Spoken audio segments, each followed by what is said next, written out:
মহান সৃষ্টিকর্তার নামে শুরু করছি। প্রিয় শিক্ষার্থী, শ্রদ্ধাভাজন সহকর্মীবৃন্দ, অভিভাবকবৃন্দ এবং সর্বস্তরের দর্শকবৃন্দ, আপনাদের সবাইকে আমার আজকের এই ক্লাসে আমার পক্ষ থেকে শুভেচ্ছা এবং স্বাগত। প্রিয় শিক্ষার্থী, আশা করি তোমরা সবাই ভালো আছো। তোমাদের গত ক্লাসটি নেয়ার পর তারই ধারাবাহিকতায় আজকে আরেকটি নতুন ক্লাস নিয়ে তোমাদের সামনে এসে হাজির হয়েছি। শিক্ষার্থীবৃন্দ, তোমাদের সবার অবগতির জন্য আমি আমার পরিচিতিটা প্রথমে দিয়ে নিচ্ছি।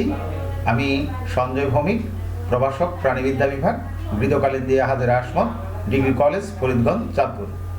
শিক্ষার্থীবৃন্দ, আমি আজকে যে শ্রেণীর শিক্ষার্থীদের জন্য ক্লাস নেব, আমার নির্বাচিত শ্রেণীটি হচ্ছে দ্বাদশ শ্রেণী। আমি তোমাদের পড়াবো জীববিজ্ঞান দ্বিতীয় পত্র। জীববিজ্ঞান দ্বিতীয় পত্রের নবম অধ্যায়ের উপর আজকের ক্লাসটি হবে। আমাদের নবম অধ্যায়ের নাম হচ্ছে মানব জীবনের ধারাবাহিকতা। তো চলো শিক্ষার্থীরা, আমরা আস্তে আস্তে পাঠে চলে যাই। শিক্ষার্থীবৃন্দ, পাঠের শুরুতেই আমি তোমাদের কিছু ছবি দেখাবো। তার আগে বলে রাখি, আজকের পাঠটি আমি দুটি পর্বে বিভক্ত করে রেখেছি। প্রথম পর্বে আমরা একটা কিছু পড়াবো, সেটা শেষ হলে পরে দ্বিতীয় পর্ব। তো পাঠের শুরুতেই আমি তোমাদের প্রথম পর্বের সাথে সংশ্লিষ্ট কিছু ছবি দেখাচ্ছি। শিক্ষার্থীবৃন্দ, পর্দায় তোমরা একটা ছবি দেখতে পাচ্ছ, যার শিরোনাম চিত্র 1। তারপর পরের ছবি দেখো চিত্র 2, তারপরের ছবি দেখো চিত্র 3, তারপরের ছবি দেখো চিত্র 4। আমরা প্রথম পর্বের অধীনে তোমাদেরকে 4টি ছবি দেখালাম, যা পর্দার বাম পাশে দেখা যাচ্ছে। শিক্ষার্থীবৃন্দ, একটু খেয়াল করো, এখানে আসলে পর্দা যা দেখানো হয়েছে, একজন নারী এবং একজন পুরুষ, এবং এটা তাদের মস্তিষ্কের গঠন। এটা প্রজননতন্ত্র, এটাও প্রজননতন্ত্র। আর দ্বিতীয় চিত্রে যেটা দেখানো হয়েছে, মস্তিষ্কের অভ্যন্তরে একটা নামকরা গ্রন্থি, যাকে বলা হচ্ছে পিটুইটারি গ্রন্থি, এবং এটাকে আমরা জানি বলা হয় গ্রন্থির রাজা। আর পরবর্তীতে সেখানে অন্তত দুটো হরমোনের নাম দেখানো আছে, একটা হচ্ছে টেস্টোস্টেরন, একটা হচ্ছে ইস্ট্রোজেন। পরের ছবিটাতে একটা দাড়িপাল্লার ছবি দেওয়া আছে, যেখানে দুদিক সমান, অর্থাৎ সমতা রাখা আছে, যেটাকে আমরা ব্যালেন্স করা বলি। আর লাস্টের ছবিটাতে দেখানো হচ্ছে একটা মেয়ে একটা মোটা রশির উপর দিয়ে হেঁটে যাচ্ছে, যেটা সে নিজকে অনেকটাই ভারসাম্যহীন বলে মনে করছে, একদিকে যেন কাত হয়ে পড়ে যাচ্ছে। শিক্ষার্থীবৃন্দ, তাহলে ছবিতে আমরা কি দেখতে পাচ্ছি? আমরা যা দেখতে পাচ্ছি তা কিন্তু আমি এর মধ্যেই তোমাদেরকে বলে দিয়েছি। তো মূলত যেটা দেখতে পাচ্ছি সেটা হচ্ছে কি, উৎপত্তি স্থান সহ প্রজনন হরমোন। হরমোন মানবদেহে অনেক ধরনের উৎপন্ন হয়। আমরা যে দুটো হরমোনের নাম বললাম, দুটোই হচ্ছে কিন্তু প্রজনন সংশ্লিষ্ট হরমোন, এবং এদের উৎপত্তি হয় মূলত মস্তিষ্ক থেকে, মস্তিষ্কের পিটুইটারি গ্রন্থি থেকে। তো এই যে প্রজনন হরমোন, এটা যদি ভারসাম্য বিঘ্নিত হয়, তাহলে কি হতে পারে? তো কি হতে পারে? এটা স্বাভাবিক একটা কথা। সেটা হতে পারে জীবনের নানা ছন্দ পতন হতে পারে, নানা ধরনের অসুবিধা হতে পারে। একটা বয়স্ক লোককে তার পূর্ণ বয়সকালীন অবস্থা যেমন দেখা যায়, যদি তার 30 বছর বয়স অবস্থায় এরকম বুড়ো দেখা যায়, সেটা আমাদের চোখে খুব অস্বাভাবিক বলে ঠেকে। আবার যদি একজন 60 বছরের বুড়োকে 30 বছরের ছেলের মতো দেখা যায়, তাহলে সেটাও কিন্তু একটু অস্বাভাবিক ঘটনা। তো যাই হোক, আমরা আসলে যেটা বলতে চাচ্ছিলাম সেটা হচ্ছে, আমরা প্রজনন হরমোন এবং তার যে অসামঞ্জস্যতা বা তার যে সামঞ্জস্য বিঘ্নিত হওয়া, সেটা নিয়েই হয়তো আজকে পড়াবো। আমরা পর্ব 2, অর্থাৎ দ্বিতীয় পর্বে যেটা নিয়ে আলোচনা করব, সেখানকার কিছু ছবি দেখি। আমরা একটা ছবি দেখতে পাচ্ছি একটা শিশু বাচ্চার, যেখানে উপরে লেখা আছে ফিনাইল কিউটোনিউরিয়া। এটা এক ধরনের রোগ, তো এই বিষয়ে আমরা পরে বলবো। তারপর আছে জার্মান হাম, যেটাকে আমরা হাম বলে চিনি। তারপরে আছে একটা শিশু যার দু চোখ প্রায় বন্ধ, যেটাকে বলা হচ্ছে অপথালমিয়া নিউন্যাটারাম, এটাও একটা রোগ। তারপর আছে গর্ভপাত, আমরা দেখতে পাচ্ছি হাতের মধ্যে একটা ক্ষুদ্রাতি ক্ষুদ্র মানব ভ্রূণ। তো এই যে জিনিসগুলো, এই জিনিসগুলো কি? তো এই জিনিসগুলো মূলত যেটা, সেটা হচ্ছে একটা জায়গাও কিন্তু সুস্থ স্বাভাবিক শিশু নয়। এর কারণ হচ্ছে, এই ভ্রূণরা যখন তাদের মাতৃগর্ভে বৃদ্ধি লাভ করছিল, তখন নানা জাতের পারিপার্শ্বিক সমস্যার কবলে এরা পড়েছে। তো এটা হচ্ছে সেটা ভ্রূণ বৃদ্ধিকালীন সমস্যা।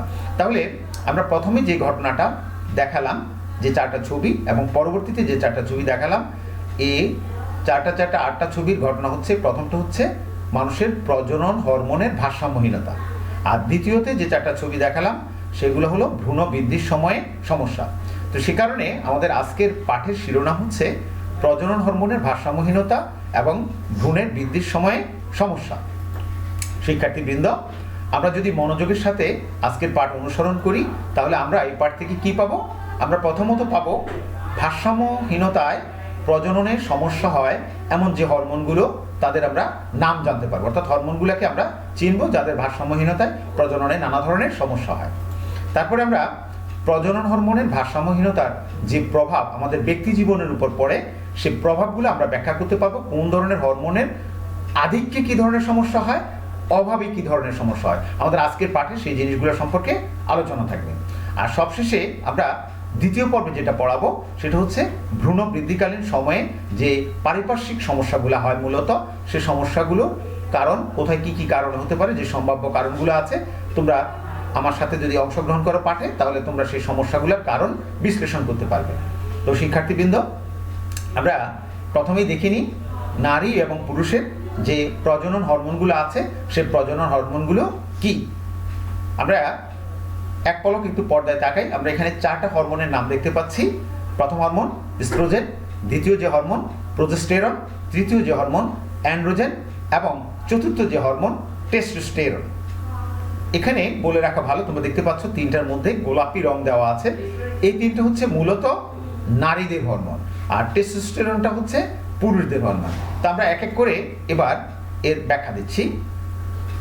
নারীর প্রজনন হরমোনের ভারসাম্যহীনতা, আমরা যেমনটি বলেছিলাম ইস্ট্রোজেন বা অ্যাস্ট্রোজেন, যদি কোনো নারীর শরীরে উচ্চ মাত্রার এস্ট্রোজেন দেখা দেয় তাহলে তার কি সমস্যা হতে পারে।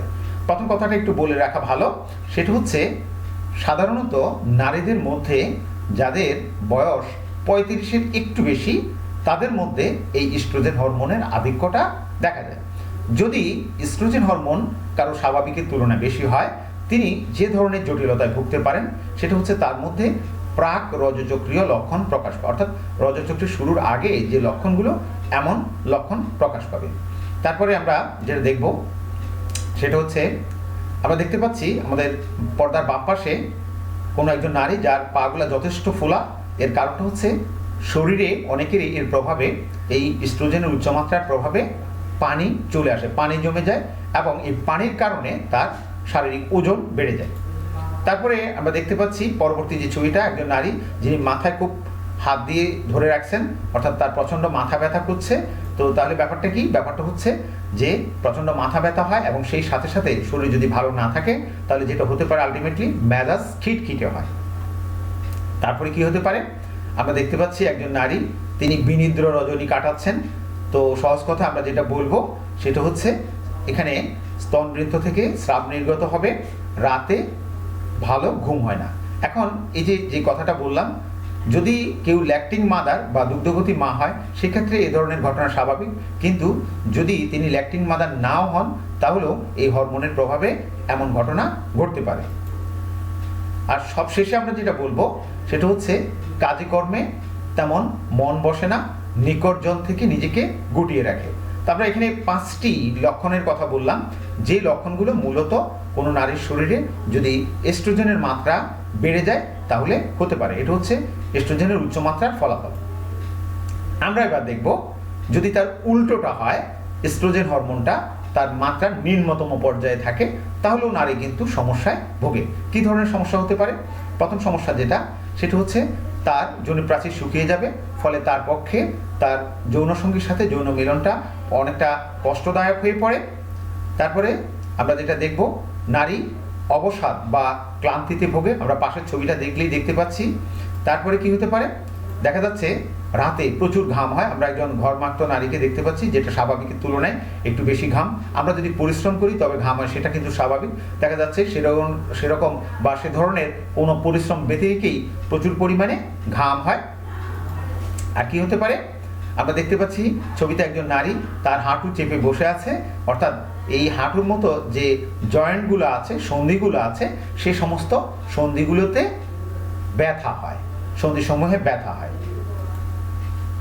তারপরে যে ছবিটা আমরা দেখতে পাচ্ছি একজন নারীর ছবি, যার মুখকে আমরা দুভাগে ভাগ করিয়ে দেখেছি। এক পাশে দেখা যাচ্ছে মুখটা যথেষ্ট কোমল, উজ্জ্বল এবং তারুণ্যে ভরা, আরেক পাশে শুষ্ক হয়ে যাওয়া। তো তার অর্থটা হচ্ছে এটা, যদি তার মধ্যে এস্ট্রোজেনের মাত্রা অর্থাৎ এস্ট্রোজেন হরমোনের মাত্রা নিম্নতম পর্যায়ে থাকে, তাহলে তার ত্বক শুষ্ক হয়ে যায় বা শুকিয়ে যেতে পারে। তা আমরা প্রধান যে প্রজনন হরমোনগুলো, তার মধ্যে একটা মাত্র এস্ট্রোজেন সম্পর্কে বললাম। তো আমরা পরেরটাতে আসতে চলে যাব। এবার আমরা বলবো দ্বিতীয় ধরনের যে হরমোন তার কথা। দ্বিতীয় ধরনের নারী হরমোনটার নাম হচ্ছে প্রোজেস্টেরন। ঠিক আগেরটার মতো এর উচ্চ মাত্রায়ও ক্ষতি হয়, নিম্নতম মাত্রায়ও ক্ষতি হয়। তা আমরা এখানে দেখব উচ্চ মাত্রার প্রোজেস্টেরনের ফলে নারী কি কি ধরনের জটিলতায় ভুগতে পারে। শিক্ষার্থীবৃন্দ, যদি কোনো নারীর প্রোজেস্টেরন হরমোন স্বাভাবিকের তুলনায় বেশি হয়, তাহলে তার বুকে ব্যথা হতে পারে, যেটা কিনা গ্যাস্ট্রিক অথবা হার্টের ব্যথা নয়। এটা ছাড়াও এবং তার বুক স্ফীত হয়ে যেতে পারে। আমরা দ্বিতীয় আরেকটা ছবি দেখি। আমরা দেখতে পাচ্ছি ছবিতে একটা মেয়ে, যে মনে হচ্ছে যেন খুব ক্লান্ত হয়ে ঘুমিয়ে পড়েছে। তো তার মধ্যে অতিরিক্ত একটা ঘুম ঘুম ভাব কাজ করে। পরবর্তী যে ছবিটা আমরা দেখতে পাচ্ছি, এটাকে ইংরেজিতে বলা হচ্ছে হাইপোম্যানোরিয়া। তো স্বাভাবিকভাবে মেয়েদের প্রতি রজস্রাবে কিছু পরিমাণ রক্ত যায়। এক্ষেত্রে এই রজস্রাবের পরিমাণটা স্বাভাবিকের তুলনায় অনেক বেশি কমে যায়, যেটাও খুব একটা ভালো লক্ষণ নয়। তো এটা উচ্চমাত্রার প্রোজেস্টেরনের প্রভাবে হতে পারে। আর একই সাথে সাথে তার দেহে যখন উচ্চমাত্রার প্রোজেস্টেরন দেখা দেয়, তখন তার আরেকটা এসেনশিয়াল হরমোন, যেটাকে কিনা আমরা বলেছি এস্ট্রোজেন, সেই এস্ট্রোজেনের ঘাটতি বা স্বল্পতা দেখা দেয়। এবার আমরা বলবো এই একই হরমোন যদি সেটা স্বাভাবিকের তুলনায় কম হয়, অর্থাৎ নিম্ন মাত্রার প্রোজেস্টেরন, তার প্রভাবে কি হতে পারে। প্রোজেস্টেরন হরমোন কম হলে যে সমস্যাগুলো হতে পারে, তার মধ্যে প্রথমে আছে অনিয়মিত রজচক্র, তারপরে দ্বিতীয়তে যেটা আমরা বলবো অনুর্বরতা, অর্থাৎ বাহ্যিকভাবে নারী আকার আকৃতিতে সব কিছুতে ঠিক থাকে, কিন্তু তার সন্তান ধারণ ক্ষমতা কমে যায় বা নষ্ট হয়ে যায়, যেটাকে আমরা অনুর্বরতা বলছি। তারপরে যেটা হতে পারে সেটা হচ্ছে পিত্তথলি। আমরা ছবিতে এখানে বাম পাশে একটা পিত্তথলি দেখাইছি। পিত্তথলির ভেতরে এটা পাথর, পিত্তথলিতে পাথরি সহ নানা ধরনের অসুখ বা সমস্যা বা জটিলতা হতে পারে। তারপরে আরও কিছু সমস্যা হয়, যেমন আমাদের রক্তের স্বাভাবিক একটা গ্লুকোজের মাত্রা আছে, এই গ্লুকোজের মাত্রাটা ফল করে, অর্থাৎ যেটাকে আমরা ইংরেজিতে বলবো লো ব্লাড সুগার। তাহলে এই রক্তে কি হতে পারে, সুগার বা চিনির মাত্রা স্বাভাবিকের তুলনায় কমে যেতে পারে। এটা ডিউ টু প্রোজেস্টেরনের নিম্ন মাত্রা। এই সাথে সাথে আরও একটা জিনিস, সেটা হলো আমাদের জন্য খুব দরকারি একটা খনিজ হচ্ছে ম্যাগনেসিয়াম। এই ম্যাগনেসিয়ামেরও স্বল্পতা দেখা দেয়, এটা নিম্নমাত্রার প্রোজেস্টেরনের জন্য। শিক্ষার্থীবৃন্দ, আমরা এবার নারীর জন্য তৃতীয় যে প্রজনন হরমোনটা প্রভাব বিস্তার করে সেরকম আরেকটা হরমোনের কথা বলবো, এটা হচ্ছে অ্যান্ড্রোজেন। এই অ্যান্ড্রোজেন যদি কোনো নারীর রক্তে বেড়ে যায়, তাহলে কি সমস্যা হতে পারে। তাহলে যে সমস্যাগুলো হতে পারে সেটা হচ্ছে এখানেও অনুর্বরতা দেখা দিতে পারে, অনিয়মিত রজচক্র দেখা দিতে পারে, কিংবা কারো কারো ক্ষেত্রে দেখা যাচ্ছে মাসিক একেবারেই না হওয়া, এরকম সমস্যা মুখোমুখি নারী হতে পারে। তারপরে আরেক ধরনের একটা জটিলতা আছে, যেটাকে বলা হয় পলিসিস্টিক ওভারি সিনড্রোম। ইংরেজিতে অনেকে সংক্ষেপে এটাকে PCOS বলে। তো পলিসিস্টিক ওভারি সিনড্রোম মানে হচ্ছে ওভারি বা ডিম্বাশয়ের ভিতরে অনেকগুলো সিস্ট তৈরি হওয়া। তো এই উচ্চমাত্রার অ্যান্ড্রোজেনের প্রভাবে এই ধরনের অনেকগুলো, অর্থাৎ ডিম্বাশয়ের ভিতরে সিস্ট তৈরি হতে পারে। তারপর ছবিটা আমরা একটু ভালো করে খেয়াল করে দেখি, একজন নারী যার শরীরের অস্বাভাবিক স্থানে অস্বাভাবিকভাবে লোম গজানো দেখতে পাচ্ছি। সাধারণত মেয়েদের গালে দাড়ি বা এই জাতীয় জিনিস থাকে না, কিন্তু যদি কোনো নারী উচ্চমাত্রার অ্যান্ড্রোজেনজনিত সমস্যায় ভোগে, তাহলে তার শরীরের এ ধরনের অস্বাভাবিক স্থানসমূহে যেখানে লোম বা চুল গজানোর কথা না, এরকম কিছু ঘটনা আমরা দেখতে পাই। সেই সাথে সাথে আরো কিছু জটিলতা, যেমন মাথার চুল পড়ে যাওয়া, ব্রণ দেখা দেওয়া,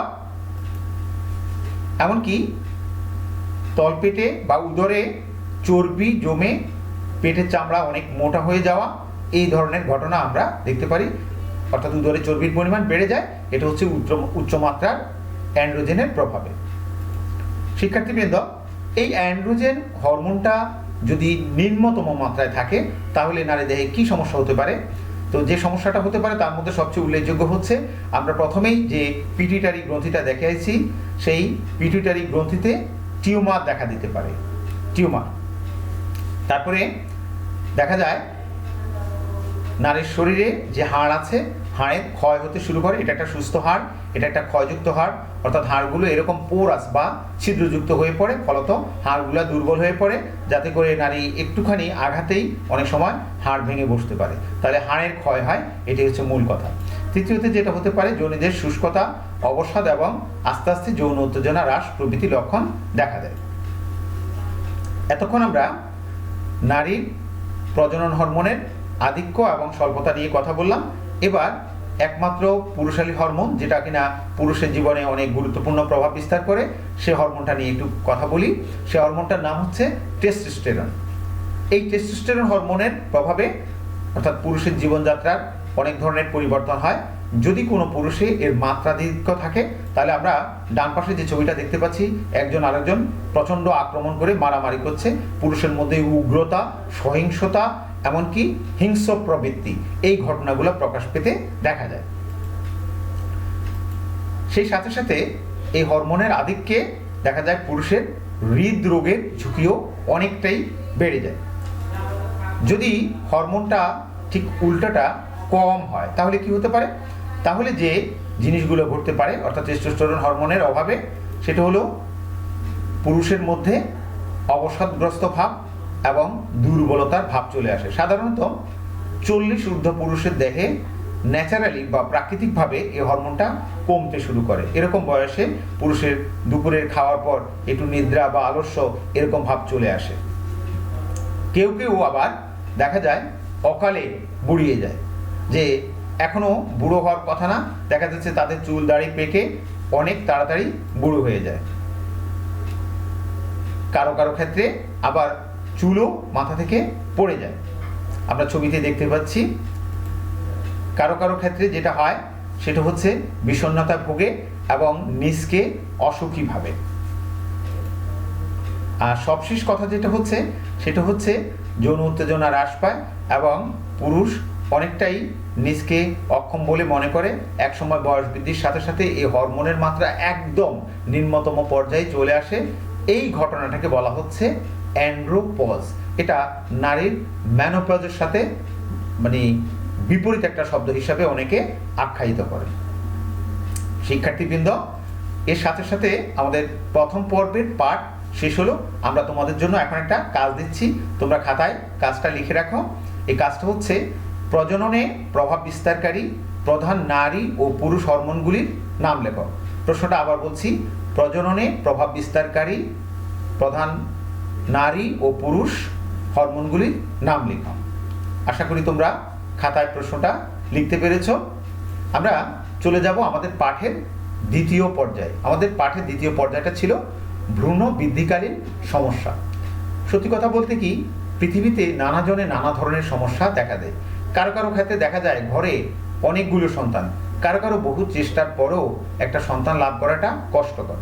আবার কেউ কেউ দেখা যায় বহু চেষ্টার পরে যাও, অর্থাৎ একটা সন্তানের মুখ দেখতে যাচ্ছেন, সেখানে নানা প্রতিবন্ধকতার কারণে অন্য সব দিক ঠিক থাকা সত্ত্বেও সন্তানটা সুস্থ স্বাভাবিকভাবে জন্মায় না। এই ঘটনাগুলোকে আমরা বলেছি ভ্রূণ বৃদ্ধিকালীন সমস্যা। উন্নত বিশ্বে আমেরিকার মতো দেশ, সিঙ্গাপুরের মতো দেশ আর আমাদের বাংলাদেশের মতো দেশ, এই সমস্ত দেশগুলোর মধ্যে কিন্তু এই ঘটনায় দারুণ তারতম্য রয়েছে। উন্নত বিশ্বে এসব ব্যাপারে তারা অনেক বেশি যত্নশীল। সে যাই হোক, এই যে সমস্যাগুলো, এই সমস্যাগুলোকে আমরা প্রধানত দুভাগে ভাগ করব। আমরা প্রথম ভাগের নাম বলবো জিনগত ও ক্রোমোজোমগত সমস্যা, আর দ্বিতীয় ভাগের নাম বলবো আমরা টেরাটোজেন জনিত সমস্যা। তো আমি টেরাটোজেনের ব্যাপারটা একটু পরে আসছি। প্রথমে আমি বলছি জিনগত ও ক্রোমোজোমগত সমস্যা। দেখো, আমরা সবাই জানি আমাদের মানবদেহে 23 জোড়া ক্রোমোজোম আছে। এই 23 জোড়া ক্রোমোজোমের মধ্যে আমরা 22 জোড়াকে বলে থাকি অটোজোম, আর 1 জোড়াকে বলে থাকি সেক্স ক্রোমোজোম। তো সাধারণত অটোজোম থেকেও রোগব্যাধি হয়, আবার সেক্স ক্রোমোজোম থেকেও রোগব্যাধি হয়। যদি অটোজোম থেকে রোগ হয়, এরকম একটা রোগের কথা বলি, তাহলে এই যে রোগটা, এই শিশুটাকে যে দেখা যাচ্ছে, এই রোগটার নাম হচ্ছে ফিনাইল কিউটোনিউরিয়া। এই ফিনাইল কিউটোনিউরিয়া রোগে আক্রান্ত শিশু তার গর্ভকালীন সময়ে অটোজোমজনিত কারণে আক্রান্ত হয় এবং এতে শিশু নির্দিষ্ট এক ধরনের প্রোটিন অর্থাৎ হজম করতে পারে না। তো না পারার কারণে একসময় তার মস্তিষ্কে বিষ জমতে থাকে এবং এই বিষ জমতে জমতে এ ধরনের শিশু একসময় প্রতিবন্ধীতে পরিণত হয়। তারপরে আমরা দেখতে পাচ্ছি একটা অস্বাভাবিক ছেলে, তো এটাকে আমরা ডাক্তারি ভাষায় বলতে পারি অটিজম। এখানেও দেখা যাচ্ছে যদি তার সেক্স ক্রোমোজোম বা লিঙ্গ সম্পর্কিত ক্রোমোজোমে কোনো সমস্যা থাকে বাবা মায়ের, সেখান থেকে এই সন্তান অর্থাৎ তোমার এই লিঙ্গজনিত ত্রুটি নিয়ে জন্মায়, লিঙ্গজনিত ক্রোমোজোমের ত্রুটি নিয়ে। এ ধরনের সেক্স লিঙ্ক ক্রোমোজোমজনিত ত্রুটির আরও রোগ আছে, আমরা যেমন জানি আছে বর্ণান্ধতা, আছে হিমোফিলিয়া। তারপর আরেকটা রোগ আছে ট্রাইসোমি। এই ট্রাইসোমিটা সেখানেও দেখা যায় এদের এক জোড়া ক্রোমোজোমের জায়গায় 3টা ক্রোমোজোম থাকে, যে কারণে এই ধরনের রোগ হয়। যেমন ডাউন সিনড্রোম বলে একটা রোগ আছে, সেই রোগটা এই ধরনের শিশুর প্রকৃষ্ট উদাহরণ। তাহলে এই জিনিসগুলো যা দেখালাম আমরা, ফিনাইল কিউটোনিউরিয়া কিংবা অটিজম কিংবা ট্রাইসোমি, এগুলো হচ্ছে জিনগত ও ক্রোমোজোমগত সমস্যা, যেটা কিনা ভ্রূণের বৃদ্ধিকালীন সময়ে হয়ে থাকে। এগুলো অনেক ক্ষেত্রে তাৎক্ষণিক প্রকাশ পায় না, শিশু বৃদ্ধির সাথে সাথে পরবর্তীতে এগুলো শনাক্ত হয়। আমরা এবার বলবো টেরাটোজেন জনিত সমস্যা। এই টেরাটোজেনটা হচ্ছে ভ্রূণ বৃদ্ধিকালীন পারিপার্শ্বিক অবস্থা। একটা গর্ভবতী নারী কোন পরিবেশে আছে সেটার উপর ভিত্তি করে এই ধরনের সমস্যাগুলো গর্ভবতী মায়েরা আক্রান্ত হয়। যেমন কোনো গর্ভবতী নারী যদি কোনো পরিবেশ দূষণযুক্ত এলাকায় থাকে, আবার যদি তিনি নির্মল পরিবেশে থাকেন, এই দুই অবস্থার মধ্যে যে তফাৎ, সেটা অনেক ক্ষেত্রেই দেখা যায় তার ভ্রূণের উপরে প্রভাব বিস্তার করে। এছাড়া মা কী ধরনের খাবার খাচ্ছে, মা যদি এমন কোনো মাছ খেয়ে থাকে যা বিষাক্ত পারদ বা সীসাযুক্ত, তাহলে দেখা যাচ্ছে এই বিষাক্ত পারদ বা সীসা তার গর্ভস্থ ভ্রূণের উপর প্রভাব বিস্তার করে, যে কারণে সে অস্বাভাবিক বা অসুস্থ শিশুর জন্ম দিতে পারে।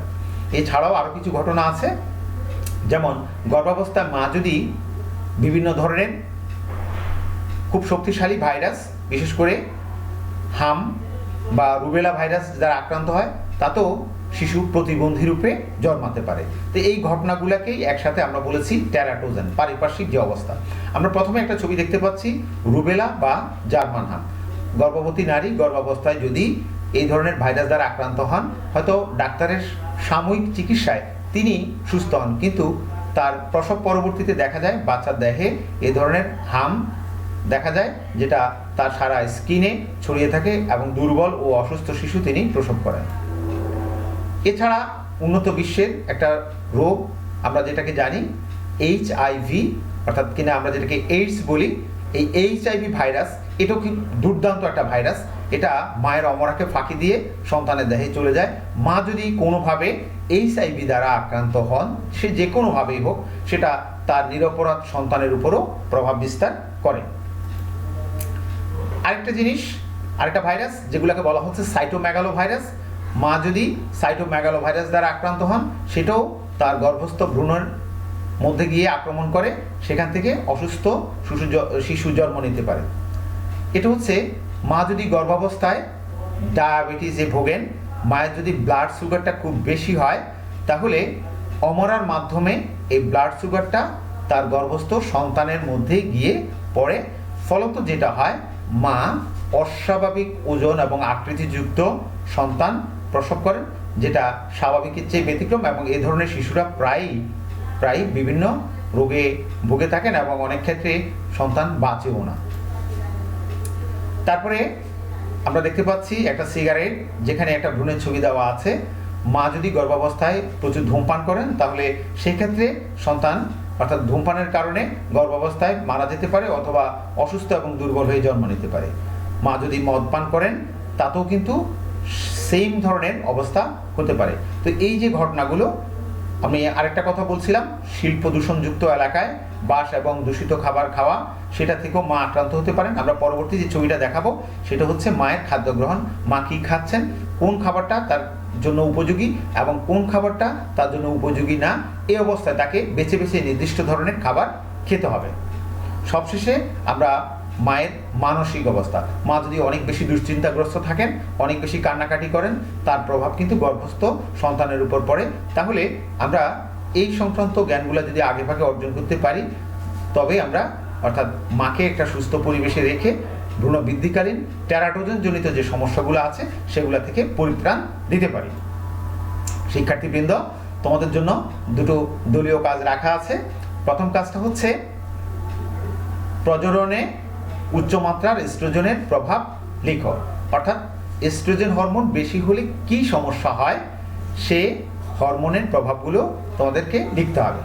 আর খদলের জন্য যেটা দেওয়া আছে এখানে, নিম্নমাত্রার টেস্টোস্টেরন হরমোনের সম্ভাব্য ফলাফল লিখো। টেস্টোস্টেরন হরমোন যদি স্বাভাবিকের চেয়ে মাত্রায় কম হয় তাহলে সেটা কি ধরনের প্রভাব বিস্তার করতে পারে সেটা তোমাদের খাতায় লিখতে হবে। শিক্ষার্থীবৃন্দ, এবার এতক্ষণ যা পড়ালাম তোমাদের তা নিয়ে ছোট একটু মূল্যায়ন আছে। তোমরা আমার সাথে প্রশ্নগুলো দেখো এবং মনে মনে উত্তর ঠিক করো।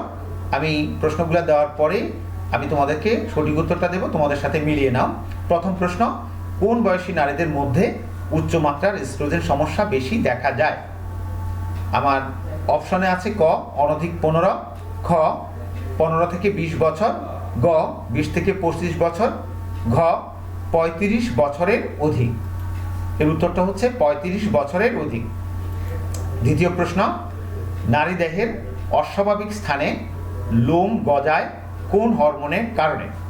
ক নিম্নমাত্রার এস্ট্রোজেনের কারণে, খ নিম্নমাত্রার অ্যান্ড্রোজেনের কারণে, গ উচ্চমাত্রার অ্যান্ড্রোজেনের কারণে, ঘ নিম্নমাত্রার প্রোজেস্টেরনের কারণে। তো এর উত্তরটা কোনটা তোমরা একটু চিন্তা করো। এর উত্তরটা হচ্ছে উচ্চমাত্রার অ্যান্ড্রোজেনের কারণে। শিক্ষার্থীবৃন্দ, আমরা পরবর্তী প্রশ্নে চলে যাই।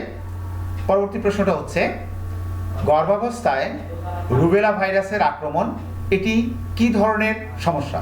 ক জিনগত সমস্যা, খ টেরাটোজেন জনিত সমস্যা, গ হরমোনজনিত সমস্যা, ঘ সেক্স লিঙ্ক ব্যাধি। কোনটা হবে উত্তর? এর উত্তরটা হচ্ছে টেরাটোজেন জনিত সমস্যা। আমরা আজকের সর্বশেষ নৈপত্তিক প্রশ্নটা একটু দেখে নিই। এটা একটা বহুপদী প্রশ্ন। নিম্নমাত্রার প্রোজেস্টেরনের ক্ষেত্রে প্রযোজ্য কোনটি? 1 অনিয়মিত রজচক্র, 2 কম ব্লাড সুগার, 3 চুল কমে যাওয়া। নিচের কোনটি সঠিক? 1 ও 2, 1 ও 3, 2 ও 3, 1 to 3। তা আমাদেরকে দেখতে হবে ক খ গ ঘ কোন উত্তরটা সঠিক। আমরা যদি সেটা দেখি তাহলে আমরা দেখতে পাচ্ছি আমাদের ক এর উত্তরটা, অর্থাৎ যেটা কিনা 1 এবং 2 দেওয়া আছে, অর্থাৎ অনিয়মিত রজচক্র এবং কম ব্লাড সুগার, এটা নিম্নমাত্রার প্রোজেস্টেরনের ক্ষেত্রে প্রযোজ্য। প্রিয় শিক্ষার্থী, দেখতে দেখতে আমাদের বাড়ি যাওয়ার সময় হয়ে এলো। তো বাড়িতে প্র্যাকটিসের জন্য তোমাদের একটা বড় প্রশ্ন দিচ্ছি, যেটা তোমরা বাড়িতে লিখে চর্চা করবে। আমাদের প্রশ্নটা হচ্ছে, আমাদের সচেতনতাই পারে টেরাটোজেন জনিত সমস্যা কাটিয়ে সুস্থ শিশু জন্ম দিতে ব্যাখ্যা করো। শিক্ষার্থীবৃন্দ, আমাদের আজকের পাঠ এখানেই শেষ হলো। তোমরা ধৈর্য ধরে আমার সাথে এতক্ষণ থাকার জন্য তোমাদের অনেক অনেক ধন্যবাদ। তোমরা সবাই ভালো থেকো, সুস্থ থেকো।